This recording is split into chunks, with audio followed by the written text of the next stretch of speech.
Estamos de volta, abençoados. Glória a Deus pela vida de todos vocês que têm acompanhado aí as nossas mensagens, que está participando dessa live. Muito obrigado aí a todos vocês. E vamos ao tema, né? A oração que Deus ouve, ou seja, a oração eficaz em graça. Queridos, muita gente me questiona, tanto no WhatsApp como pessoas que ligam para mim, sempre me questionam: André, como eu devo orar? Então eu vejo que esse assunto é um assunto que sempre estará em alta em graça, entre todos os assuntos que nós já temos. Porque afinal, o sistema religioso mistificou a nossa mente sobre esse assunto. E aí a gente, quando chega em graça, o que faremos? Ou melhor, como faremos? Como oraremos? Porque parece que essa regra da oração, ela foi instituída pelo sistema religioso, a forma como se ora. E chega em graça é diferente, porque em graça eu tenho falado que oração, ela é por conhecimento. Então, lá no sistema religioso, parece-me também, parece-me não, eu tenho certeza, que eles não sabem orar. Tanto que vocês já ouviram uma música, que ela é bem conhecida, é uma música antiga, de uma cantora gospel famosa, que ela canta assim, olha assim: oração é alimento. Não tem um louvor, uma música que fala sobre isso? Mas como assim que oração é alimento? Deve ser porque a pessoa lá no sistema está jejuando, né? E na hora, ao invés de pensar em comida, ele pensa em oração. Deve ser isso. Mas enfim, abençoados, vamos ver nesse vídeo aí a visão do novo de Deus sobre oração. E a velha visão que tínhamos também sobre oração. Então, primeiro nós precisamos definir, vamos falar aqui sobre a história da oração na Bíblia, né? Vamos ver rapidamente como era a oração no Antigo Testamento. E que o Antigo Testamento, abençoado, são todos os livros, exceto as cartas de Paulo. Então tudo que ocorreu fora de Paulo, nós consideramos como o Antigo Testamento, ok? Somente também alguns trechos de Paulo fala para aquele tempo. Então também temos que observar também muito bem sobre isso. Então em Gênesis capítulo 4, versículo 6, se dá o primeiro registro de uma invocação a Deus. Vamos ler esse trecho, eu acho muito interessante. Gênesis capítulo 4, versículo 26 diz: E a Sete também nasceu um filho, e chamou seu nome Enos. Então se começou a invocar o nome do Senhor. Veja que em um dado momento da história, aparece o primeiro homem que invoca a Deus, que ora a Deus. E isso, abençoado, é bom notar, é importante, preste atenção no que eu vou falar, isso foi antes da lei. Então, antes da lei, o homem já invocava a Deus, o homem já orava com Deus, o homem já tinha essa necessidade de falar com Deus. E aí, nesse tempo, eu quero ressaltar que havia uma espontaneidade. Ou seja, era uma oração sem entendimento, mas de forma espontânea. Porque aqui o homem era rudimentar. Mas já havia dentro dele o sentimento que havia algo superior a ele e que ele deveria ser grato por isso. Algo que comandava todas as coisas. Depois, quando chegou a Torá ao mundo, na lei de Moisés, né, foi estabelecido regras para se invocar a Deus. E dentro dessas normas, dessas regras, haviam também os excessos cometidos por todo ser humano, tá bom, pessoal? Mesmo na lei existia. Tanto que Jesus falou, né, que havia homens que ficavam orando, né, em plena praça pública, talvez para se mostrar mais do que alguém na lei ali. Então isso é muito normal, tá bom? Esses excessos cometidos pelo ser humano. Mas se você quiser saber como se dá até os dias de hoje a oração para quem está submetido à Torá, ou seja, aos judeus, é só você colocar no Google aí, oração judaica. Então tem um monte de site que vai passar para vocês aí as regras dos judeus para a oração. Até os dias de hoje ele conserva. Vamos falar dos excessos da oração que o povo daquela época cometia e, claro, desta também. Estes excessos em relação à oração têm a ver com o misticismo que todos nós trazemos em relação àquilo que Deus ainda não nos revelou. O que Deus ainda não nos revelou? como será o dia da nossa morte e como morreremos. Talvez seja um fato que Deus não revele para as pessoas. Porque talvez se Deus revelasse isso, a gente ia andar por esse mundo moribundo, né? Ninguém ia querer saber de fazer mais nada, porque dia tal ele vai morrer. Então Deus não nos deu essa insatisfação que seria. Mas eu estou falando isso porque esse misticismo em relação à questão da morte, não para nós em graça, tá bom, abençoado? Isso criou-se muitas seitas, tá? Isso se criou até religiões em cima daquilo que o homem desconhece, daquilo que é mistério para o homem. Então a nossa mente, ela naturalmente, ela já é voltada para o misticismo. E estes excessos em relação à oração têm a ver com isso. Por isso que Jesus, uma vez, ele foi questionado uma vez ou algumas vezes sobre oração. Só ressaltando aqui que quando falamos de Jesus de Nazaré, temos que lembrar que Jesus estava na lei, estava obedecendo a Torá. Lucas capítulo 11, versículo 1 diz: E aconteceu que, estando ele a orar, num certo lugar, quando acabou, lhe disse um dos seus discípulos: Senhor, ensina-nos a orar, como também João ensinou aos seus discípulos. Então, veja, queridos, que essa dúvida, ela é bem antiga. Não é de hoje que o homem procura esse contato com Deus.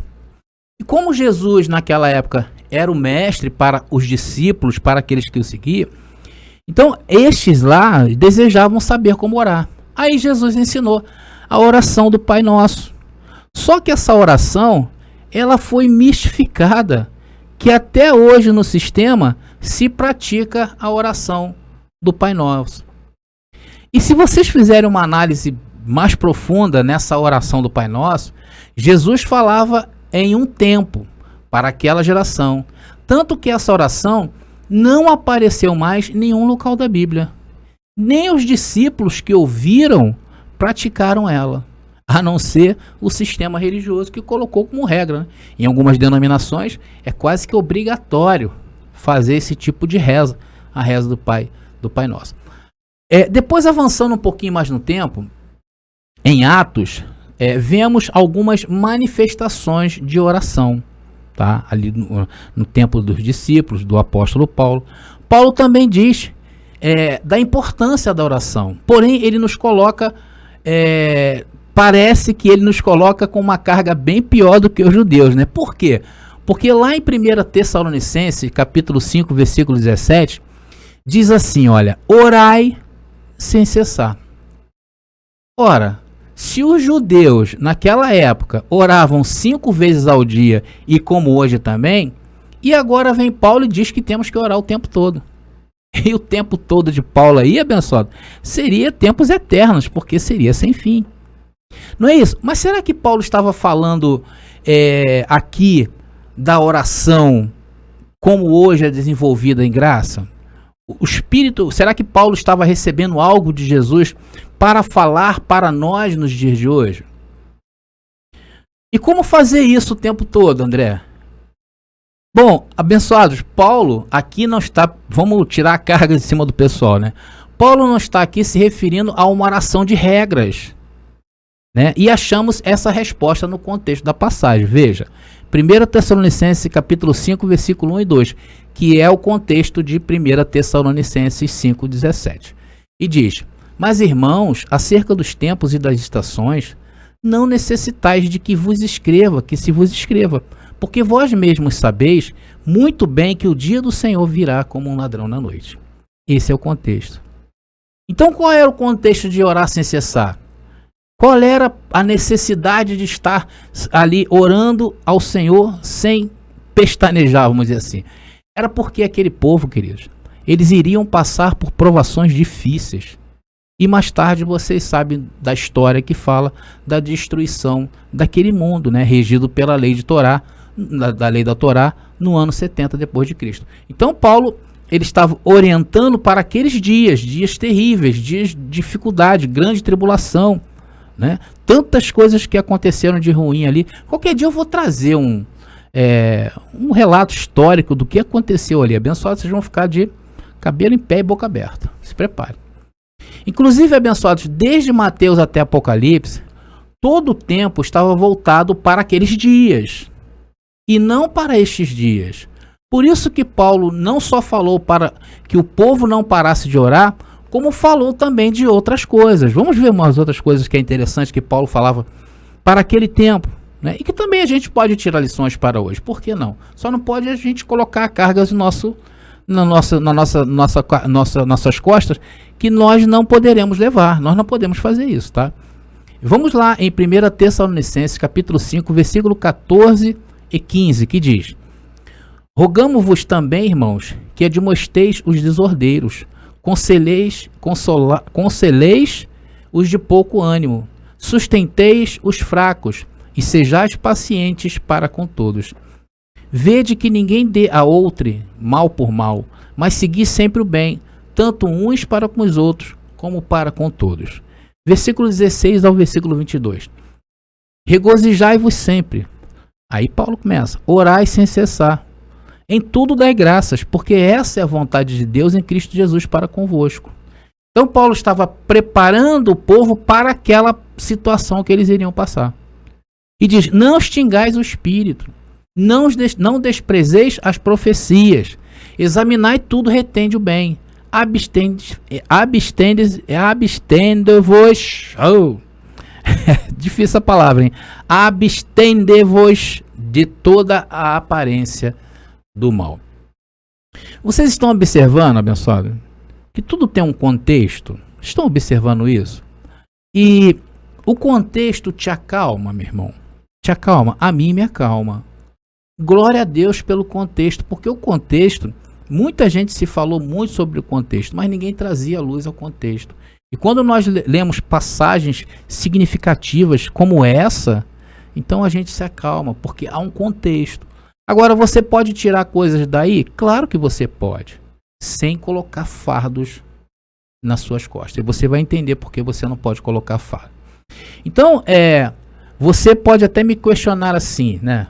Mas André, tudo bem. Então, hoje não se ora mais? Eu digo o seguinte, que não dessa maneira. Não da maneira como o sistema religioso nos ensinou.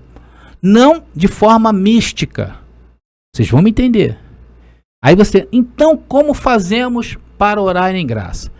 Abençoados, é simples, igual a Gênesis 4:6. Aí você pode falar, mas Gênesis estava antes da lei. E hoje, André, não invocamos mais o nome do Senhor, porque Ele se fez um só conosco. Não é verdade? Ninguém fala assim, Senhor, vem aqui e me consola, porque Ele já está dentro de nós. É verdade. Então, abençoados, aí nesse ponto é onde muita gente se engana. Nós não vamos realmente invocar o Senhor, porque Ele já está dentro de nós, da maneira que eles do sistema nos ensinaram.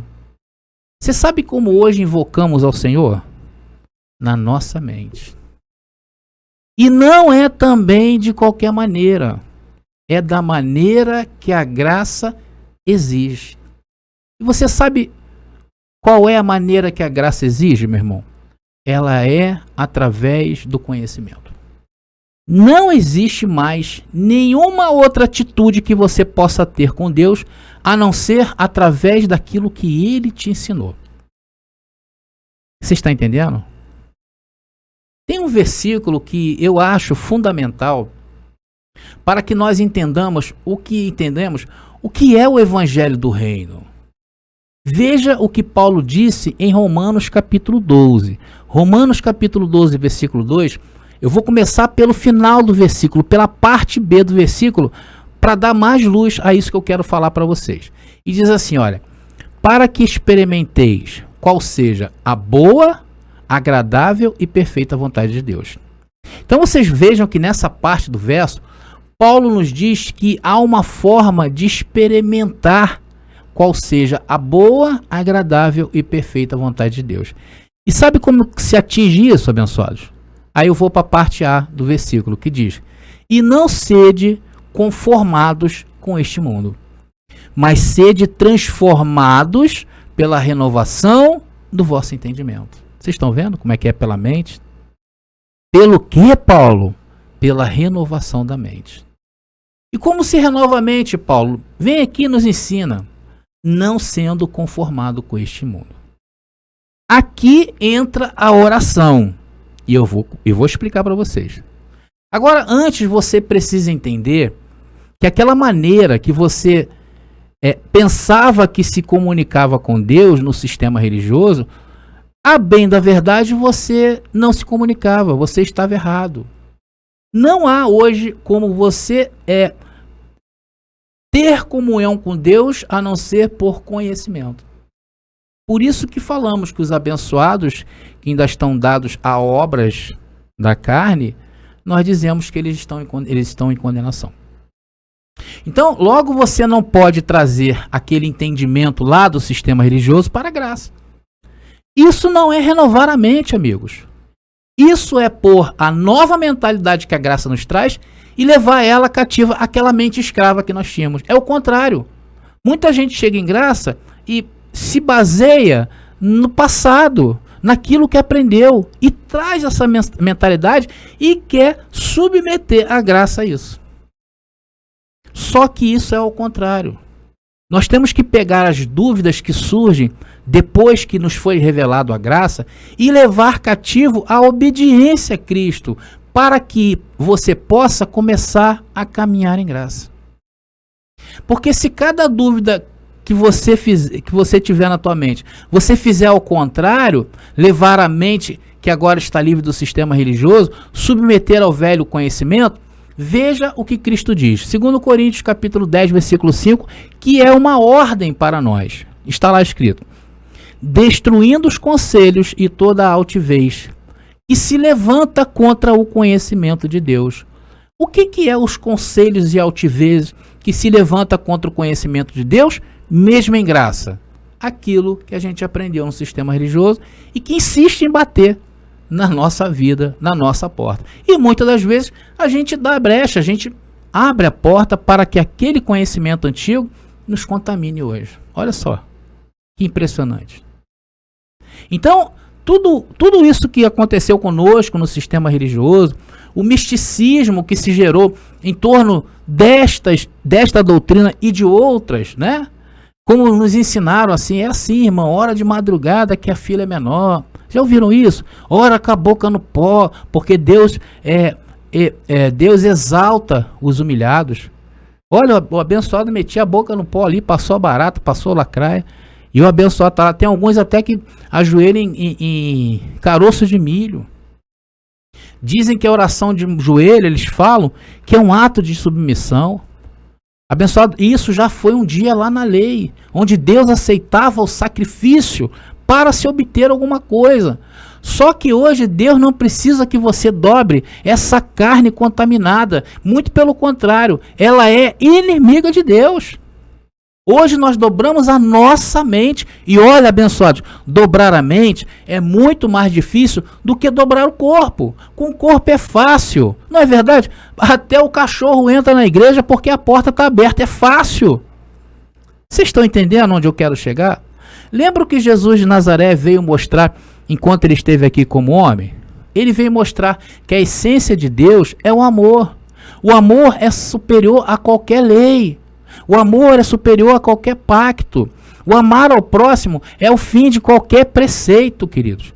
Se tu está em graça e não entende isso, lascou. Não vai aprender nada em graça. Então a oração em graça começa quando você se descontamina do que você aprendeu sobre oração no sistema religioso. Joga fora. Esqueça seus joelhos, esqueça aquela formalidade que se tem no sistema religioso. Vocês já viram como é que eles oram? É assim: Senhor, meu Deus, meu Pai, me coloco agora na tua presença de joelho, com a boca no pó, e peço isso e peço aquilo, Senhor, faz aquilo, faz isso. Abençoados, isso não é oração, isso é agoniar Deus. Porque parece oração de um filho que não conhece seu pai. Parece não, é. E nós conhecemos o nosso Pai, queridos. Sim ou não? Ele se revelou para nós e em nós. E hoje o que ele faz? Ele pega nossas veredas que estavam tortas e ele conserta. Ele apluma, ele aplana. Vocês estão entendendo? Vocês estão entendendo, abençoado? Então, qual seria hoje a nossa maior necessidade? Olha, queridos, sinceramente, para nós salvos na mente, nada nos falta. Antes, quando estávamos condenados na mente, tínhamos a necessidade da salvação e tentávamos obter ela por obras. Então, esse tem que ser o ponto de partida da oração em graça. Agradecimento por já ter todas as coisas. Veja porque nós nos tratamos de abençoados, não é verdade? Parece até um jargão, né? Eu, por exemplo, tenho que até me monitorar aqui, porque eu falo muito abençoado. Então tem que me monitorar. Mas veja o que Paulo, né, Cristo revelou a Paulo em Efésios capítulo 1, versículo 3. Diz: por isso que nós nos chamamos de abençoados. Bendito o Deus e Pai de nosso Senhor Jesus Cristo, o qual vai nos abençoar, no qual Deus possa te abençoar. Que Deus te abençoe? Claro que não. Ele já nos abençoou. Olha, abençoou está no passado, hein? Com algumas bênçãos. Só a metade? Só um quarto? Só um titiquinho assim? Claro que não. É com todas as bênçãos espirituais nos lugares celestiais em Cristo. Olha, querido, essa é a mentalidade que nós devemos ter. E depois disso tudo, o que mais te falta, meu irmão? Nada. Nada te falta. Porque hoje você pode se curar. Abençoados, vocês sabiam que 70% das doenças que afligem o homem está na mente? Se você colocar na sua mente que você não vai conseguir, que você está doente, abençoado, não vai dar. Mas não vai dar mesmo. Até o seu corpo vai trabalhar contra você, sabia disso? Agora, quando a sua postura muda, todas as coisas vão contribuir para o seu bem. Veja, Romanos 8, 28. Abençoado, eu sempre costumo usar uma palavra que é uma verdade, e depois eu falo assim: se o contrário é verdadeiro, se a verdade que eu estou falando é verdade, o contrário também é verdadeiro. Vamos a Romanos capítulo 8, versículo 28, ele diz: e sabemos que todas as coisas contribuem juntamente para o bem daqueles que amam a Deus. Tem alguém que ama a Deus aí? Daqueles que são chamados segundo o seu propósito. Olha isso, abençoado. Sabe o que é isso, queridos? É renovação da mente. E aí você entra no campo, sabe de quê? De experimentar a boa, agradável e perfeita vontade de Deus. E qual é a boa, a agradável, perfeita vontade de Deus? É que você já é um curado. Então você vai inverter a tua posição de pedinte para ser um gerador da sua própria bênção. Vou repetir. Quando você se deixa renovar pela mente, pega todas essas tralhas que nos ensinaram no sistema religioso e joga fora, isso é renovar a mente. Aí a tua mente, que é uma folha limpa, vai ser escrita debaixo da boa, da perfeita e da agradável vontade de Deus. Que é dizer para você mesmo: eu sou um curado. Nada me faz falta. Sabe aquela situação abençoada que você está passando, que você acha que não tem jeito? Já está resolvida. Sabe aquela porta que você está vendo que está fechada? Você vai começar a ver ela aberta. Você está entendendo? Vocês estão entendendo, abençoados? Aí o irmão vai me perguntar: mas André, eu posso pedir? Abençoado, eu acho que você não entendeu nada. Se você me perguntar isso, você não entendeu nada. O que você iria pedir a Deus hoje? Aí de repente o irmão vai falar: ah, eu tenho tanta coisa para pedir. Se eu falar, vai demorar um trem de tempo. Aí então tá bom. Aí Deus vai te perguntar assim: o que eu deixei de fazer por ti? O que eu não fiz por você? O que eu deixei de fazer? Abençoado. Aí Deus vai falar assim: olha, eu te tenho nas palmas da minha mão, desde o dia que você nasceu. Eu te gerei. Eu te fiz assim. Sabe esse jeito que você tem? Esse jeito estranho aí? Fui eu mesmo. Sabe os teus cabelos brancos? E esse teu jeito ranzinza de ser? Só eu para te aturar. Porque seus filhos, sua esposa, seu marido não te aguenta mais. Só eu mesmo, o Deus da tua vida, que te conduzir e nunca te deixarei. Isaías 46, versículo 4 diz: mesmo na sua velhice, quando tiverem cabelos brancos, sou eu aquele que os susterá. Eu os fiz, e eu os levarei, e eu os susterei, e eu os salvarei.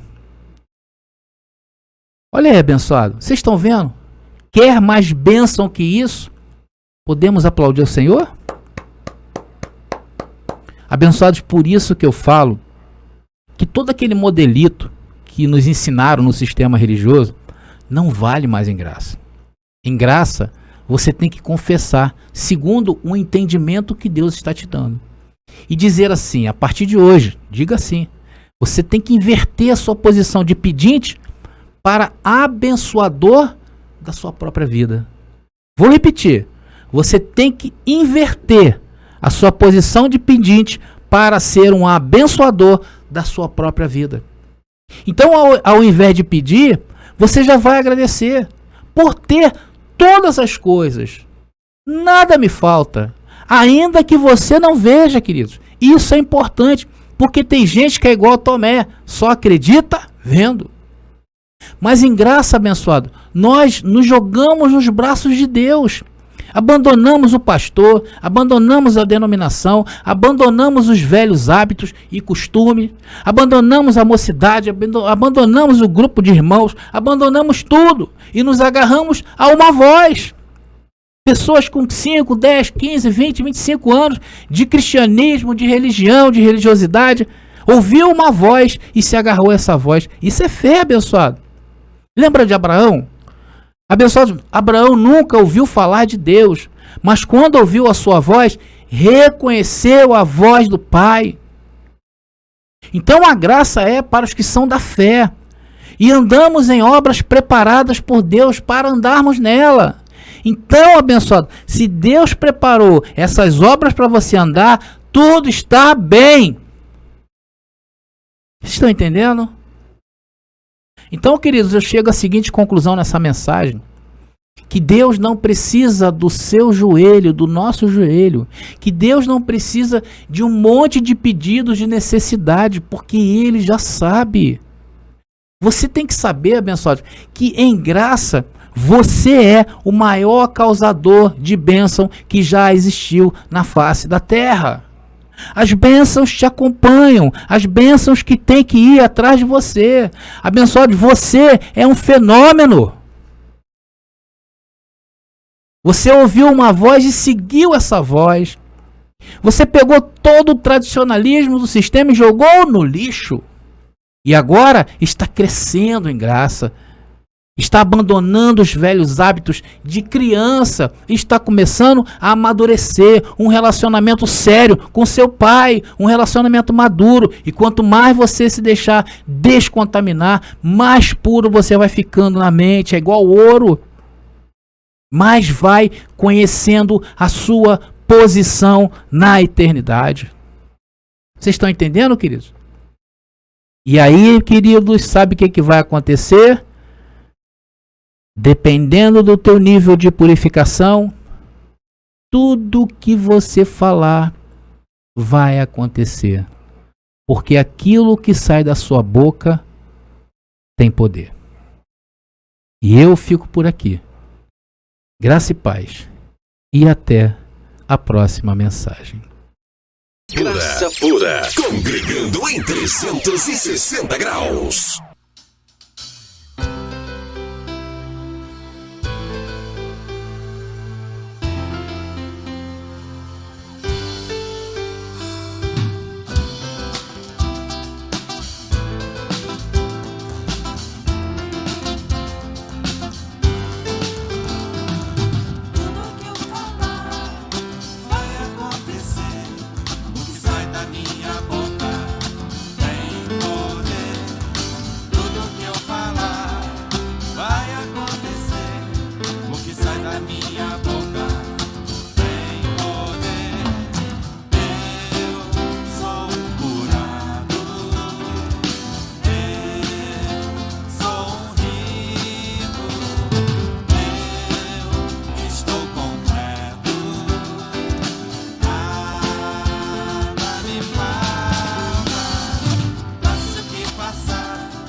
confessando, sua palavra tem poder.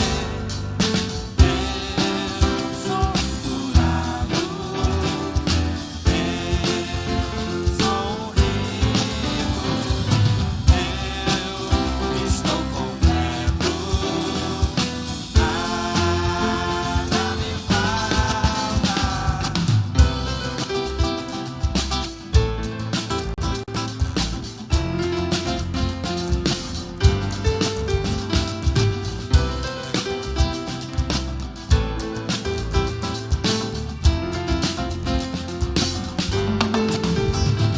Minha salvação diária é ouvir e descansar, sabendo que Deus está no controle, deixando o anjo trabalhar, caminhando e confessando, nada pode me deter.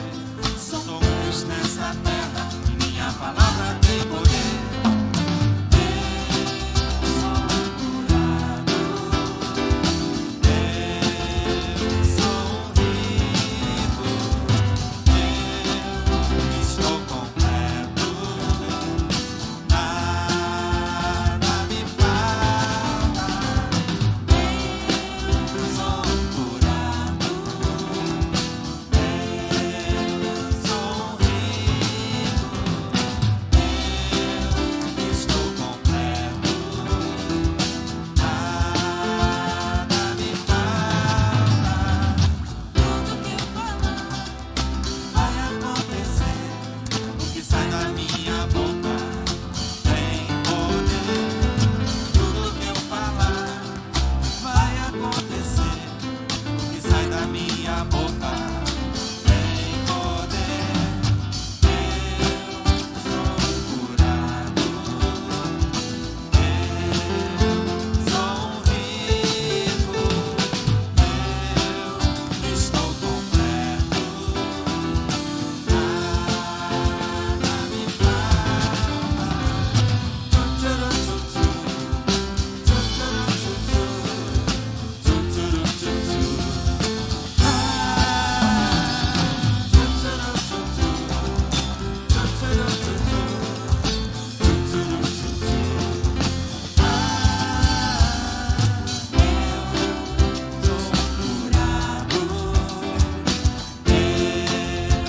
Sou rico,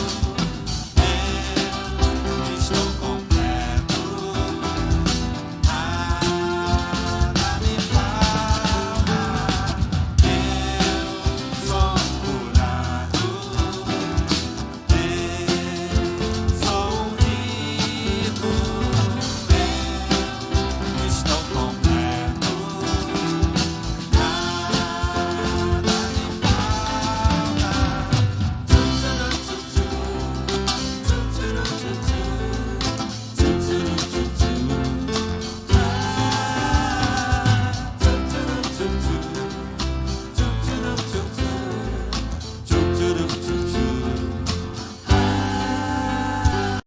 Graça pura, congregando em 360 graus.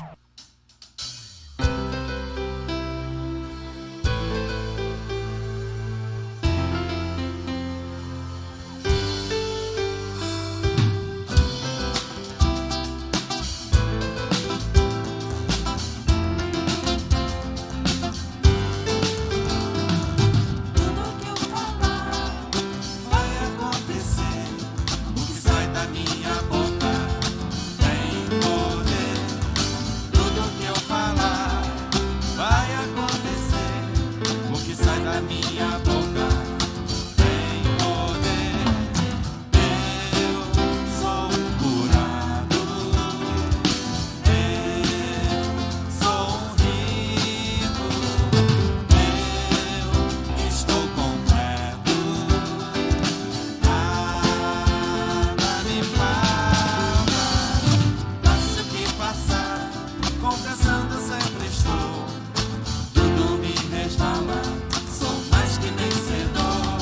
Nada pode derrubar o que foi escolhido para crer. Ele está sempre confessando, sua palavra tem poder. Eu sou curado, eu sou rico,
mas eu vou voltar para me despedir de vocês no chat. Ok? Vamos ficar agora com esse lindo louvor do abençoado Paulo Sérgio. Eu já estou voltando. Graça pura, congregando em 360 graus.